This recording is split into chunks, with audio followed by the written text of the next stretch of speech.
सवाल है, लेकिन क्या? लेकिन सवाल पूछती हूं आज असीम वकार साहब से। क्यों? क्या हुई?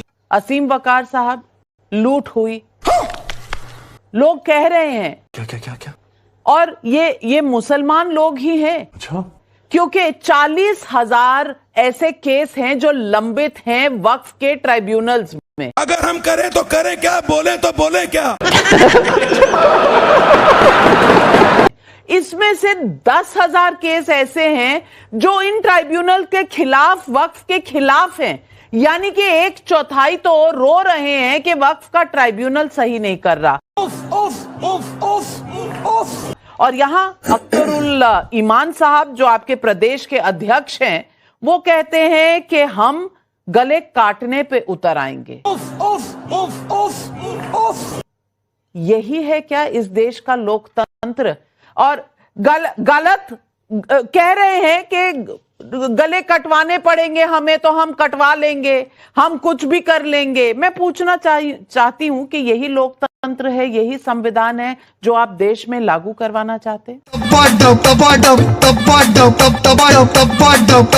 तो चलिए शुरू करते हैं। देखिए, सबसे पहली बात तो जो पहले आपने बोला कि अख्तरुल ईमान ने कहा कि हम गले काट देंगे, ये आपने झूठ बोला है, गलत बयान। मैंने करेक्ट कर लिया अपने आप को, मुझे लगता है कटवाना कह दिया मैंने। मुकदमे का सामना ना करना पड़े। मुकदमे की बात नहीं अच्छा है, मुंह से कटवाने की जगह कटना निकल गया। अब अल्लाह तो मैं हूं नहीं, भगवान तो मैं हूं नहीं, कभी कभी गलती हो जाती है। तो रुको जरा, सब्र करो। और अपने आप को मैंने सही भी कर लिया, लेकिन असीम वकार साहब आप हैं तो बोलेंगे ही, बात का पतंगड़ बनाएंगे ही। नहीं, देखिए, मैंने तो ये कहा ही नहीं कि, मैंने तो कहा कि आप गलत बोल रही हैं। आपने मान ली गलती, आपकी बात सर आंखों पे, चलिए ठीक है, शाबाश। मैडम, ये सवाल नहीं उठता है कि कौन ये साबित कर रहा है कुरान में क्या लिखा है, ये है वो है। अगर धर्म पर साबित करने की बात आएगी तो आर्य समाज में मूर्ति पूजा ही नहीं है। आर्य समाज जो है भारत में बहुत बड़ा समाज है, बहुत लोग आर्य समाज को मानते हैं, करोड़ों लोग। शर्म की बात। वो कहते हैं मूर्ति पूजा नहीं होना चाहिए, उनके मंदिरों में, उनके जो बने हुए धर्मस्थल, उसमें मूर्ति पूजा का विरोध है उनका। बात तो सही है। ये क्या 1875 में शुरुआत हुई थी इस्लाम छोड़ के? बीच में ना बोल। वकार दयानंद सरस्वती ने बीच में ना बोल। मैडम, मैं किसी के बीच में बोलता नहीं हूँ। हिंदू धर्म के ऊपर आपको टिप्पणी करने का कोई हक नहीं है, आप मुद्दे पे रहिए। इसकी माँ का भोला चेहरा साले बात का जवाब देने नहीं आया। नहीं, आप हिंदू धर्म पे नहीं कर सकते टिप्पणी, समझे आप? आप मुद्दे पर बात करिए असीम वकार साहब। आप हम नहीं कर सकते। नहीं, आप मुद्दे पर बात कर लीजिए, जो मुद्दा है। 1 मिनट में खाली लाइन से 1 मिनट में पैर कांपने लगे तुम्हारे।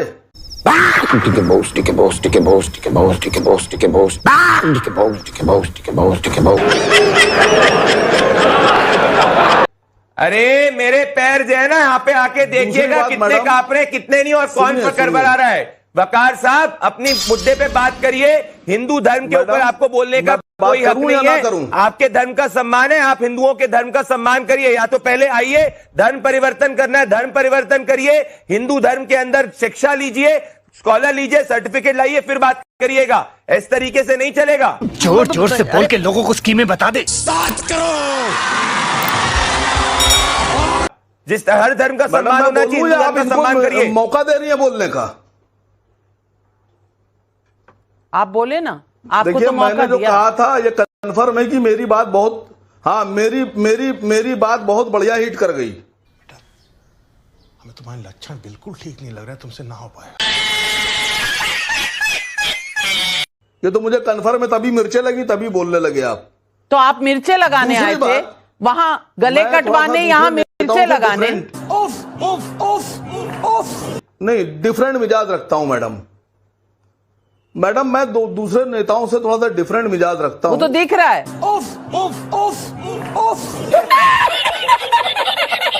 मेरी आइडियोलॉजी भी दूसरी है।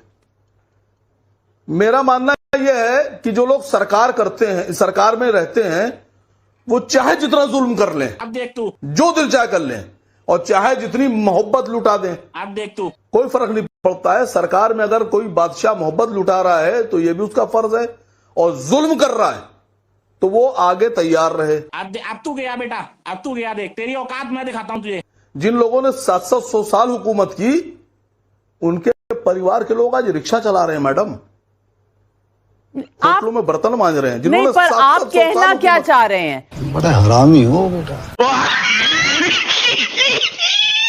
बर्तन मांज रहे हैं तो वक्फ उनका ख्याल क्यों नहीं रखता? जो कहना था, वक्फ में इतना कुछ है तो उनका ख्याल रखना चाहिए ना वक्फ को। अरे बात तो सुनिए मैडम। मैं बात सुनने को तैयार हूँ, कहानियां मत सुनाइए। अभी बता दे भाई।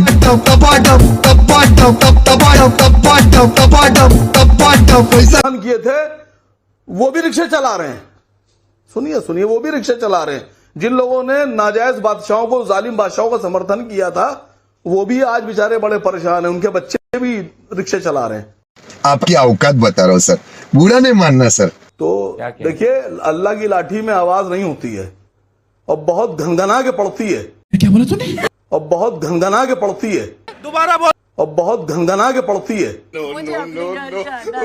नहीं पड़ती है, जब पड़ेगी तो देख लेंगे, लेकिन मुझे इसका कॉन्टेक्स्ट आज की डिबेट में समझ नहीं आ रहा, तो इसीलिए मैं अजय वर्मा जी के पास जाती हूँ। अजय वर्मा जी, सवाल पूछती हूँ आपसे सीधा। मुझे कैसे भी करके निकाल मेरे भाई, मैं फंस गया हूँ यहाँ। संविधान बचाओ आंदोलन वाले इतने परेशान क्यों हैं? संविधान बचाओ आंदोलन वाले आज खड़े होके संविधान को कचरे के डब्बे में डालने की बात क्यों कर रहे हैं? ये क्या हो गया? ये क्या सुन रहा हूं मैं? और इस बात पर उनकी चूं तक क्यों नहीं निकलती अगर कहा जाता है कि शरिया कानून आना चाहिए? मैं पूछना चाहती हूं क्यों? कोई बात नहीं, हम तो चूतिए हैं। देखिए, इस देश में अगर शरिया कानून कोई लाएगा तो केवल भारतीय जनता पार्टी, क्योंकि उसी से इसको फायदा है। भारतीय जनता पार्टी का ये नया पाठ्यक्रम है, नया प्रोपेगेंडा है, और जनरल असीम वकार इनका पोस्टर बॉय, और पाकिस्तान इनका पाठ्यक्रम का नया उबलता हुआ, एकदम खून में उबलता हुआ पाठ्यक्रम है वो। ओ भाई, मारो मुझे, मारो मुझे, मारो। नहीं, ये मजाक हो रहा है। एक सेकंड यार, मजाक हो रहा है।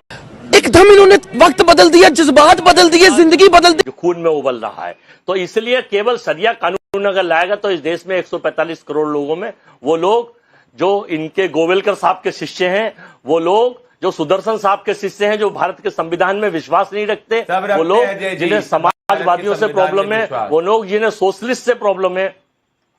प्लीज मैं आपके बीच में नहीं बोला था। देखिए, अभी आप परेशान ना हो, आपको टाइम मिला, मेरे टाइम के बाद हमारा आप लड़ाई लड़ लेना, कोई बात नहीं है। कैसा लगा मेरा मजाक? तो मैं कह रहा हूं कि इनको केवल इनका एजेंडा है, और इनके पास ना मुद्दे हैं। ये चाहते हैं आने वाले कल में इस हिंदुस्तान के संविधान को बदलकर जो 5 किलो अनाज पर 85 करोड़ लोगों को दे रहे हैं, उसको बढ़ाकर 1 करोड़ 20 लाख करना चाहते हैं। हिटलर भी यही काम करता था, जर्मन का शासक, वो चाहता था कि केवल इतनी खाने को मिले आदमी को कि देश की सरकार से वो सवाल ना पूछे। हिटलर बड़े व्हाट्स हैपनिंग? नंगा करके नहला रहा है। याद आते हैं, कर्नाटक में तो हिटलर की बात पर लोगों के ऊपर FIR हो जाती है। यहाँ बड़ा खुला बोल रहे हैं, और मुझे आज समझ नहीं आ रहा, चाहे वो अजय वर्मा जी हो, चाहे वो असीम वकार हो, चाहे वो अनवर पाशा जी हो, ये प्रदीप भंडारी सब मुद्दे से भाग क्यों रहे हैं? जवाब देते नहीं बन रहा। आज कोई भी इस बात का जवाब नहीं दे रहा कि संविधान और शरिया, ये दोनों के बीच में जो टकराव है, उस पर इतनी चुप्पी क्यों है? नविका जी, क्योंकि ये जनता के कटघरे में एक्सपोज हो चुके हैं। 400 पार एक बार आई थी कांग्रेस पार्टी की। शरिया को इन्होंने सुप्रीमेसी दी थी शाहबानों के अंदर, और देश के संविधान को पीछे रखा था। तो असली शरिया वाले अजय वर्मा की पार्टी है। अजय वर्मा जी, हम संविधान बदल देंगे। अजय वर्मा, ने संविधान को खत्म करा था इमरजेंसी के समय, लेकिन जब एक बार देश के 240 संविधान को मूल धारा को खत्म किया था इमरजेंसी के समय। आपके कांग्रेस पार्टी ने देश के संविधान को कूड़ेदान में डाला था इमरजेंसी के समय। सब क्या देखना पड़ रहा है, अच्छा है मैं अंधा हूँ। और वही सोच आज आरजेडी की है, इसीलिए कांग्रेस चुप है। नविका जी, अगर कांग्रेस सच में संविधान हितैषी होती तो आरजेडी का ये कहना कि संविधान द्वारा पारित कानून को कूड़ेदान में डालेंगे, उस पर राहुल गांधी को तो सड़क सड़क पर बात करनी चाहिए थी। आज राहुल गांधी भी शांत है क्योंकि राहुल गांधी का इसका समर्थन है। वो पार करो, नीतीश को 10 के नीचे लाओ। तो अरे अजय वर्मा जी, टॉपिक क्या है पता है आपको डिबेट का? कौन है ये लोग, कहां से आते हैं? हुआ क्या आज देश में पता है आपको? कि ऐसा है कि गंद कमरे के अंदर पता ही नहीं आप क्या बात कर रहे हैं। विनाश और बीजेपी का विकास, अरे देश का विकास हो रहा है, आप लोगों का नहीं हो रहा, वो अलग बात है। नविका जी, लालू प्रसाद यादव ने संसद में 2010 में बयान दिया था कि वक्फ ने पटना के डाक बंगले पे कब्जा कर लिया है। कौन है ये पागल आदमी? केवल बिल्कुल 2010 का लालू जी का ये हमारे पास साउंड बाइट है, कहें तो मैं चला दूं। ये संसद में कहा गया था। तो अनवर पाशा जी, आप मुझे बता दीजिए कि लालू जी अगर कह रहे हैं कि पटना के आसपास, डाक बंगले के आसपास सब कुछ हथिया लिया है वक्फ के नाम पर। हाँ, ये कर लो पहले। बड़े लोग हैं, पहले ऐसे करते होंगे। तो लालू जी झूठ बोल रहे थे या आज तेजस्वी जी झूठ बोल रहे हैं? कौन झूठ बोल रहा है? ये झूठ आप फैला रही हैं, ये झूठ आप फैला रही हैं, आपका मीडिया फैला रहा है और आपके सहयोगी, आपके भाजपा के जो प्रवक्ता हैं वो फैला रहे हैं। करवाली बेइज्जती।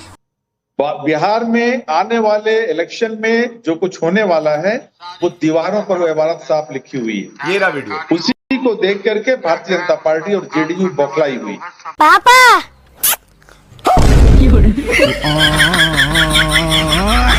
और अपने 20 वर्षों का हिसाब देने के बजाय पूरे बिहार को हिंदू मुस्लिम के नाम पर नविका जी, इन्होंने कहा है झूठ फैला रहे। 7/5/2010 का बयान है, 15:31 मई 2010 का बयान है। पहले तो आप रुक जाइए अनवर पाशा जी, दूध का दूध, पानी का पानी आज होगा।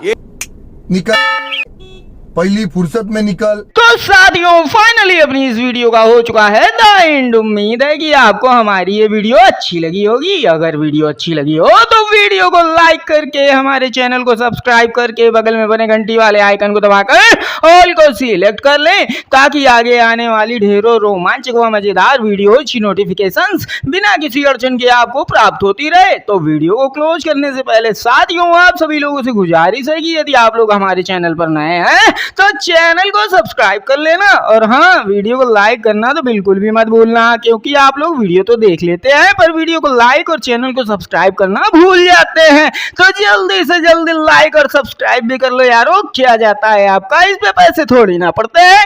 तो साथियों, अभी के लिए इतना ही, मिलूंगा नेक्स्ट वीडियो में। तब तक की खातिर स्वस्थ रहो, मस्त रहो और जहां भी रहो सबसे आगे और फर्स्ट रहो। टिंग टोंग।